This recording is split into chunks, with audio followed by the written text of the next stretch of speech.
Hello everyone, welcome to our YouTube channel. Exercise 9.1 का question number 12 है। From the top of a 7 metre high building the angle of elevation of top of a cable tower. एक आपको tower given है और एक आपको building given है और उस बिल्डिंग का हाइट है 7 मीटर। क्वेश्चन में क्या कह रहा है? From the top of a 7 metre high building, एक बिल्डिंग की जो 7 मीटर हाई है, ठीक है, उसके टॉप से एंगल ऑफ एलिवेशन बन रहा है किसका? टावर के टॉप का, और वो 60 डिग्री बन रहा है एंगल ऑफ एलिवेशन टावर के। ये एक टावर है, ये बिल्डिंग है, टावर लंबा ही होगा बिल्डिंग से, तो बिल्डिंग के टॉप से टावर के टॉप का एंगल ऑफ एलिवेशन कितना दिया जा रहा है? 60 डिग्री। ये आपको दिया जा रहा है। मैं इसको अगर ज्वाइन करके बनाऊं तो ठीक है, ये आपको दिया जा रहा है 60 डिग्री। ए बी आप ले लो यहाँ पर हाइट ऑफ केबल टावर, और सी डी ले लो ये बिल्डिंग का हाइट, ठीक है। इस पॉइंट को आप ओ कंसीडर कर लो, और आपको बोल रहा है angle of depression of its foot.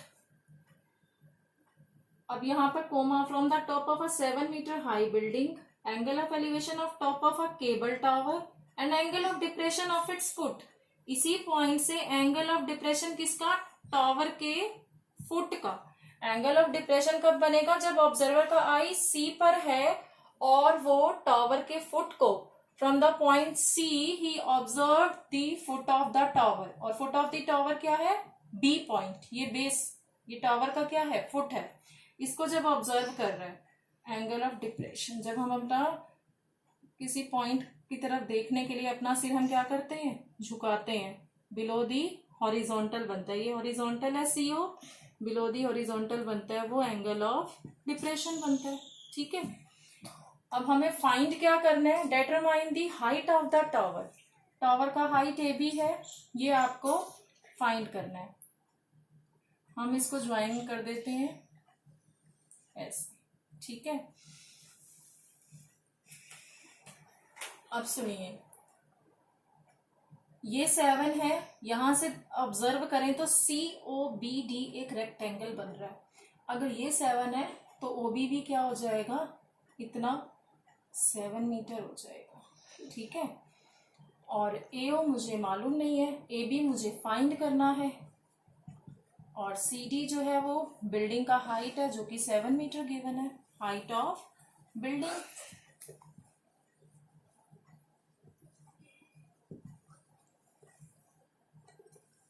अब सीओ बी डी क्या दिख रहा है? एक रेक्टेंगल दिख रहा है।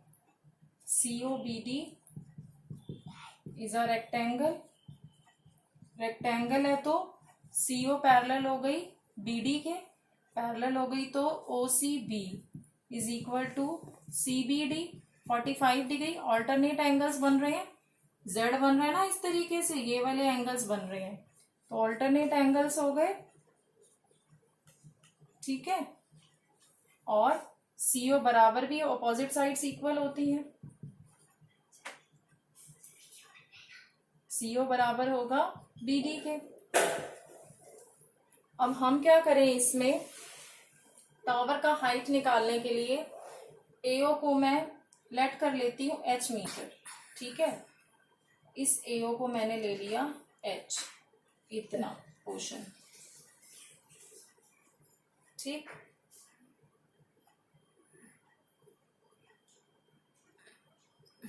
ये पॉइंट ए है, और ए बी क्या आ जाएगा? Let A O is equal to H metre, और ए बी क्या है? हाइट ऑफ केबल टावर, जो क्या हो जाएगी? 7 प्लस एच, ठीक।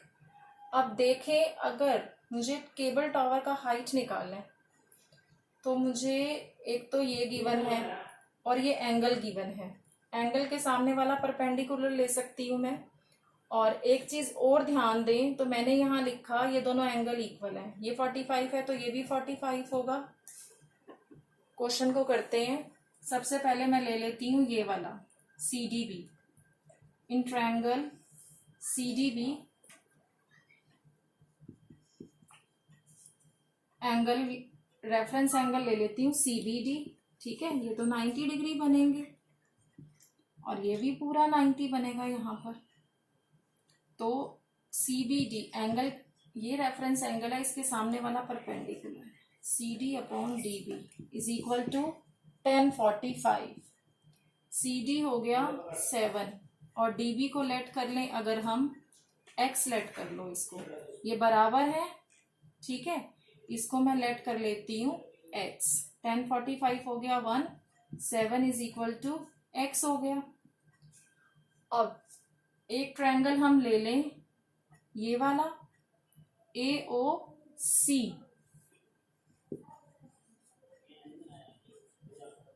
एंगल ACO को आप रेफरेंस एंगल लेकर चलो, तो 1060 है ये एंगल के सामने वाला perpendicular, AO upon CO is equal to 1060 और AO क्या है H, CO X, 1060 का value √3, H is equal to X √3। X की वैल्यू क्या आई है 7, H आ गया 7√3, H क्या मिल गया मुझे 7√3। अगर मैं देखूं तो AB क्या है, वही मुझे चाहिए थी जो 7 प्लस H थी, H का वैल्यू मुझे मिल गया, AB थी 7 प्लस H और H यहां से है 7√3। अगर हम कॉमन लें तो AB is equal to 7, 1 plus √3, आप वैल्यू भी पुट कर सकते हैं, 1.732 होती है, 1.73 तक कर लो, प्लस करो कितना आ जाएगा 2.73 और मल्टीप्लाई करो, जो आएगा वो आंसर, ठीक है। ये आ गई आपकी हाइट ऑफ द टॉवर। हमने क्या किया इस क्वेश्चन में, हमें H निकालना था, ये हमने 7 लिया था, हमने दो ट्रायंगल कंसीडर किए, एक तो इसमें ले लिया BDC और एक इसमें ले लिया ACO, ठीक है। ये एक रेक्टेंगल बन रहा था, तो BD बराबर थी CO के, अगर ये X है तो ये भी X होगा। इस ट्रायंगल में लिया H/X करके और एक इस ट्रायंगल में लिया हमने 7/X करके, यहाँ से हमें X का वैल्यू मिला और वही फिर हमने वहां पुट कर दिया। Clear. Next, as observed from the top of a 75 metre tall lighthouse, एक लाइट हाउस दिया हुआ है आपको 75 मीटर टॉल है, उसके टॉप से ऑब्जर्व किया जा रहा है the angle of depression of two ships, दो शिप्स दिए हुए हैं, उनके angle of depression are 30 and 45 degree. If one ship is exactly behind the other on same side of lighthouse के सेम साइड पर है, ये अपोजिट नहीं दिए हुए, सेम साइड पर है, और एक शिप जो है वो दूसरे के एग्जैक्टली बिहाइंड है। Find distance between two ships. इसका डायग्राम बनाते हैं पहले। आपको एक 75 मीटर टॉल लाइट हाउस दिया हुआ है, ठीक है, और सेम साइड पे शिप बोल रहा है दो, तो और इसके टॉप से बन रहे एंगल ऑफ डिप्रेशन, यहां से वो देख रहा है दो शिप यहां पर होंगे सेम साइड पर और उनको ऑब्जर्व कर रहा है। तो हम यहाँ पे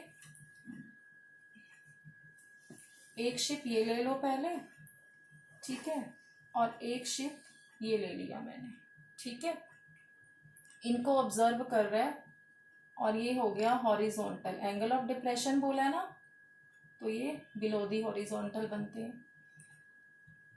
और ये कैसे बन रहे हैं एंगल 30 और 45 डिग्री, ये बड़ा बन रहा है तो ये हो गया 45 एंगल ऑफ डिप्रेशन, ये छोटे वाला एंगल क्या हो गया ये 30 डिग्री, ठीक। नेमिंग दे दीजिए, AB जो है ये लाइट हाउस की हाइट हो गई, और अब ये एक शिप हो गया, ये दूसरा शिप हो गया, इसको मैं ऐसे ज्वाइन कर दूं तो यहां ले लो ये पॉइंट, ठीक है, इस तरीके से। आपको ये ध्यान देना है A पॉइंट से एंगल ऑफ डिप्रेशन जब बोला जाएगा तो वो टॉप से ऑब्जर्व कर रहा है लाइट हाउस के, और टॉप से दो शिप को ऑब्जर्व कर रहा है, एक शिप ये है और एक शिप ये है, ठीक है, इन दोनों शिप को ऑब्जर्व कर रहा है और लाइट हाउस के सेम साइड पर बोले गए हैं ये दो शिप, और एंगल ऑफ डिप्रेशन कैसे बन रहे हैं 30 और 45 डिग्री। A पॉइंट से D को देख रहा है और A ही पॉइंट से ये C को ऑब्जर्व कर रहा है, तो तो ये बड़ा वाला एंगल बन रहा है यहां से, इसको हम दे ओ ए सी जो है वो क्या बन रहा है 45 डिग्री, बड़ा एंगल है ना ये।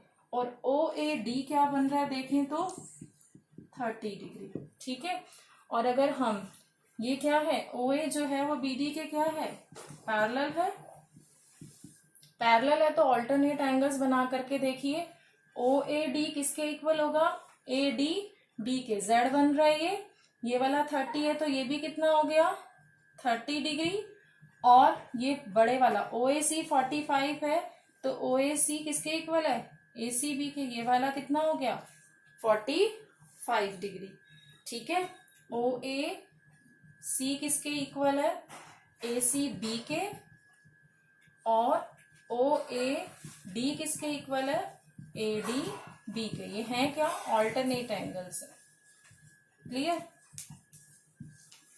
अब हमें क्या फाइंड करना है, find distance between two ships, ये बताना है ये डिस्टेंस कितना है, डीसी कितना है, डीसी फाइंड करना है। तो दो ट्रायंगल बन रहे हैं, ए सी बी बन रहा है और ए सी डी बन रहा है।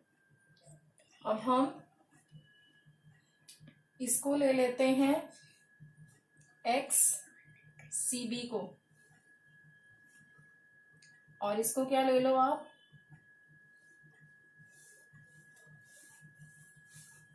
सी डी को। सी बी को अगर मैं देखो एक्स ले लूं, let C B X metre, और सी डी को मैं क्या ले लूं वाई ले लूं, ठीक है। सॉल्व करते हैं, पहले हम ए सी बी ट्रायंगल लेट कर लेते हैं।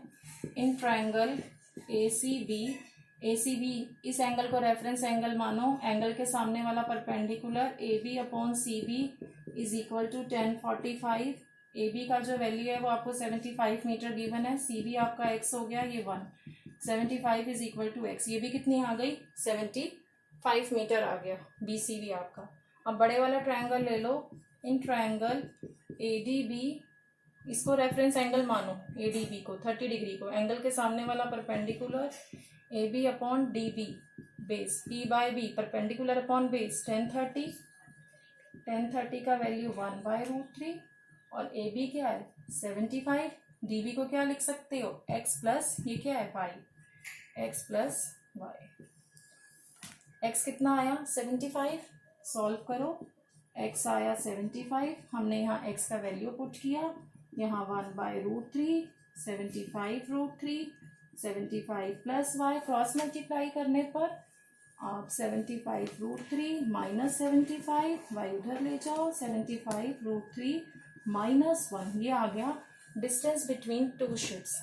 √3 का वैल्यू पुट कर दो, देखो √3 का वैल्यू क्या होता है 1.732 माइनस 1, और हम इसको माइनस करेंगे तो या 1.73 तक ले लो, ठीक है।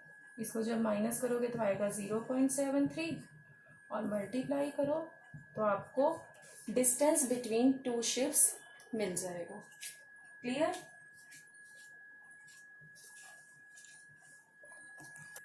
Thank you for watching my video.